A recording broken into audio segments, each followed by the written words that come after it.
Hello guys, so today I'm gonna show you how to create a Facebook shop. It's pretty simple and easy, so you guys have to follow these steps. First of all, go to your profile. In the left sidebars, click on Ads Manager. Okay, after that, this is what it looks like. You just have to select the left side and then click All Tools or these three horizontal bars, and then you go click on Commerce Manager. Okay, after that you click Add Products.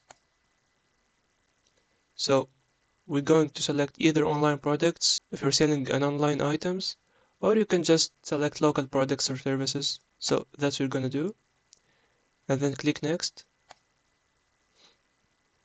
Okay, so we're gonna select local products, click next, and then you can either select item location, or if you have a physical shop, you can select this option, but we're gonna go with item location. Click next. For this page, you can either upload your product info in bulk or use a metapixel, or you can just connect it to your actual website. And note guys that you must have a business ID, so you can either create a business account or link it.